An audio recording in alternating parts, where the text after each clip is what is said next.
We have won large deals at a rather encouraging pace. I mean, we won $757 million in large deals in this last quarter, which is significantly higher than before. When we look at the entire year, we did more than 45% more than in FY15 in large deals. And if you look at why that has happened, it is simply because clients feel more confident. They believe in the innovation. They believe in the way we articulate our story. The new services that we have brought in are extremely appealing for the times that are in front of us. And my sense is that as time goes by, this will only get better. So whether that means we are the bellwether or not, I really don't care. But I believe that a great next generation services company is necessary for the world around us, and I believe we have a shot at getting there. Right. You said you will get back to industry-leading growth in FY17, and you've kept that word. But in terms of the 2020 goal, in terms of $20 billion, 30% margins, $80,000 revenue per employee. Give us a concrete plan there, and how happy or unhappy are you with where you're trending, because you'll effectively have to double revenues in 3 years. So it is 2020 is our aspiration. 20 billion, 30%, 80,000 per employee. I think that is very much achievable.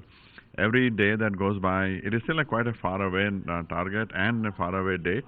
But every day that goes by, I feel more comfortable, more confident that we can get there.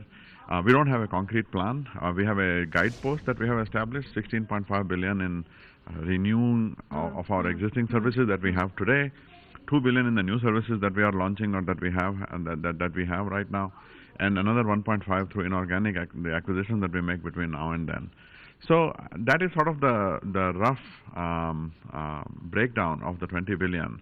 We are looking at 11.5 to 13.5 in constant currency right now for this year that is in front of us, and obviously we will, as time goes by, we will keep revisiting that and see how we are doing. I feel very comfortable with where we are, and the reason for that is not any particular plan or anything. All these numbers are footprints of the work of 200,000 people. Right. These are consequences of actions that we take. And I believe that if we continue down this path that we are on, of empowering every single Infosys with technology, with tools, bringing the power of automation to simplify their work, to open up our bandwidth so that we can do more and be more, and to do innovation with that excess bandwidth, I think that this can be a great company, and the 2020 goal will be something that we look back in the rearview mirror as we achieve that quite comfortably. Right. And in terms of large deals also, you're getting, to that $1 billion per quarter TCV that you set out. So what has really helped you? I mean, is it a better client engagement or the Aikido thrown in on top of what you currently do? What has really helped you there?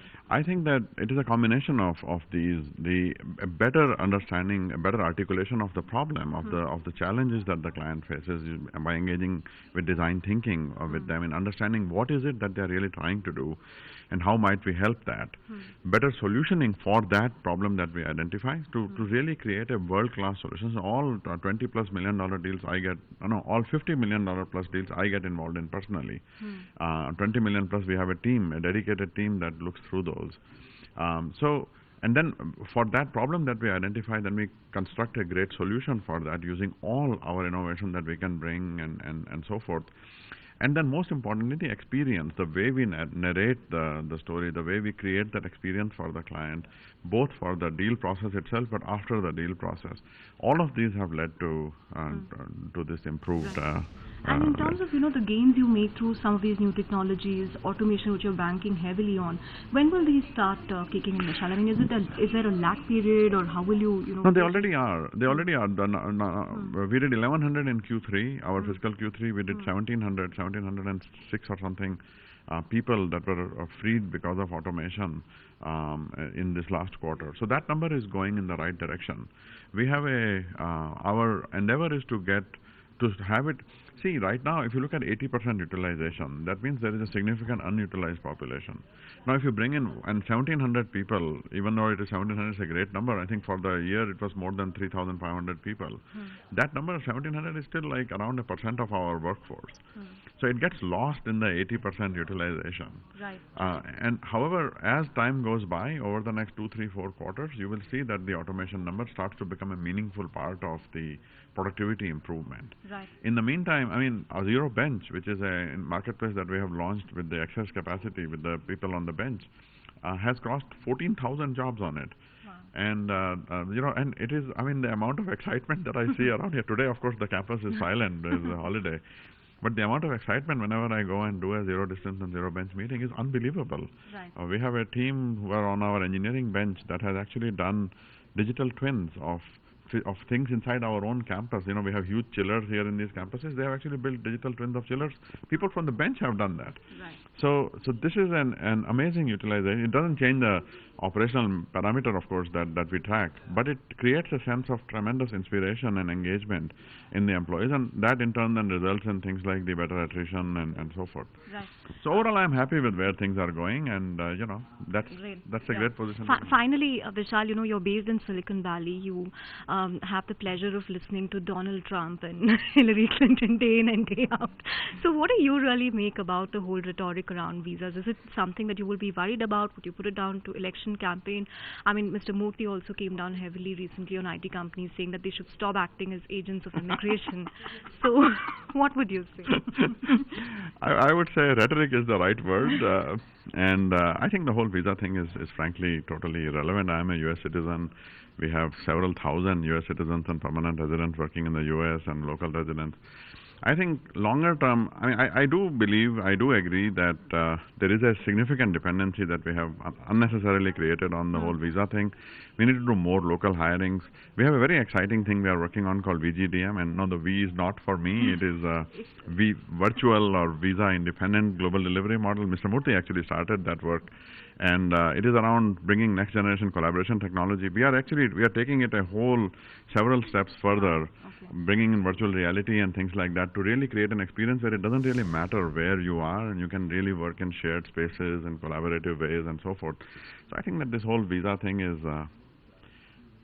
rhetoric. I think you said rhetoric. I will keep that. I'll not use something harsher than that. And I don't want to talk about the drama around the elections is surreal enough. I don't want to say anything more to it. I think that just watching the whole spectacle itself is quite entertaining.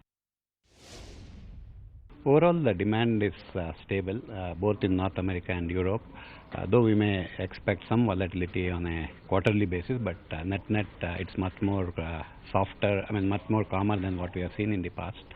The propensity for discretionary spend in the recent past, we have seen more in Europe than in North America. But if you look at it from an industry perspective, we are seeing good traction in financial services, good traction in retail, life sciences, healthcare.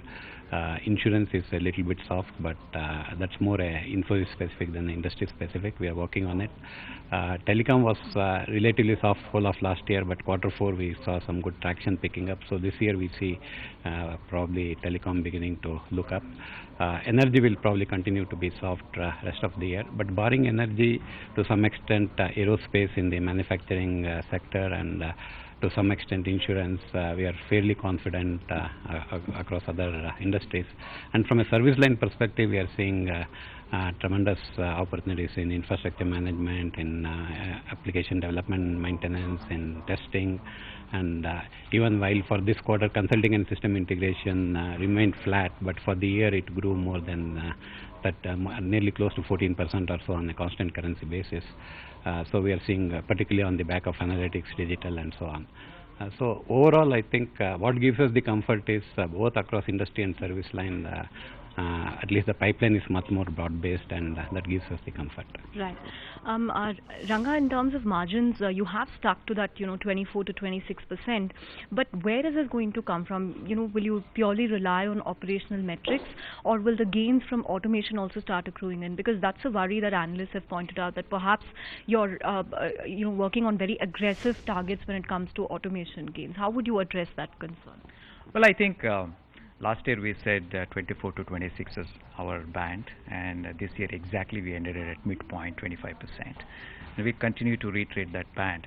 As you rightly said, I think it's a combination of two. One is, of course, the traditional levers that we have, whether it is the utilization, the on-site role ratio, on-site effort mix, and the subcontractor expenses. This quarter, if you see, I think there has been some improvement on the subcontractor as well as the utilization. Still long way to go on the effort mix and the on-site the role ratios. We do focus, we will continue to focus during the course of the year on that. We do believe that those levers, still there is scope for improvement. Having said that, as you rightly said, for the trajectory that Vishal has mentioned, if these operational efficiency parameters alone will not be sufficient, but we want to capitalize them first in the short term. At the same time, if you look at automation as well as the new services, those components have to gradually kick in, and we will continue to focus on them in FY17 and 18. My sense is in FY17, bulk of the improvement in the margin probably would need to come from the first bucket, and while we accelerate the second bucket. Right. Praveen, this quarter we also saw 3 of your top executives being promoted to presidents. What's the rationale there? Was this coming for some time? I think, from a management perspective, we were, when compared with the management strength in the past at a senior management level, we were relatively very thin. So we thought that it's important for us to create more bandwidth at a senior management level. And then obviously these 3 people, Sandeep, Ravi and Mohit, have performed exceedingly well. So we thought it's a good opportunity for them to elevate them to role of president, and not only a reward for their good performance, but also in future they'll start taking some bit of load, and then we can, all of us can. But you are staying on, right? Absolutely. Absolutely. He's their leader.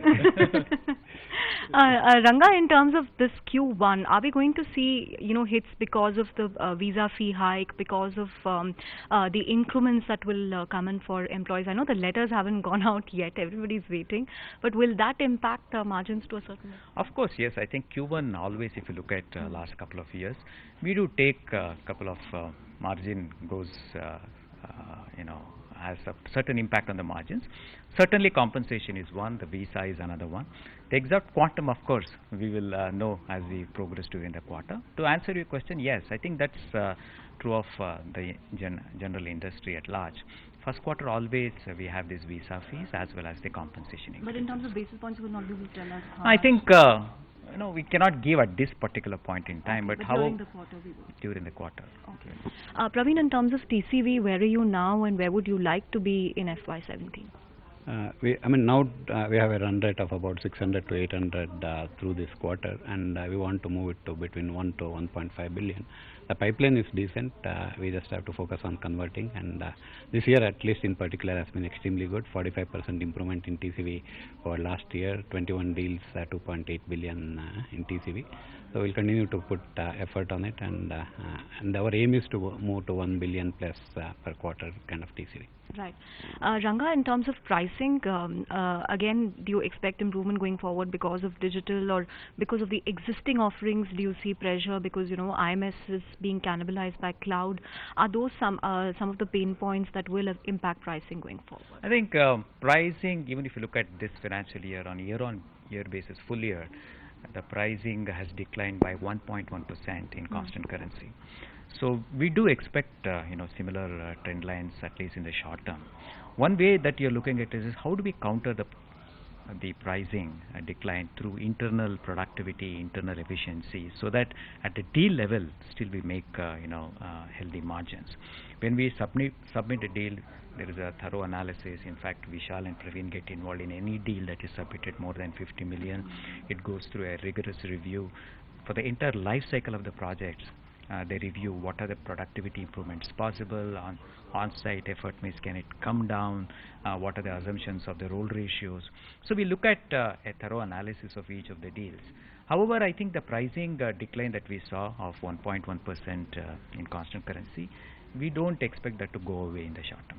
Find us on Facebook at facebook.com/ETNow, and don't forget to click the like button. You can also follow us on Twitter at ETNowLive. To stay updated with all our programming, hit the subscribe button on our YouTube channel by logging on to youtube.com/user/ETNow.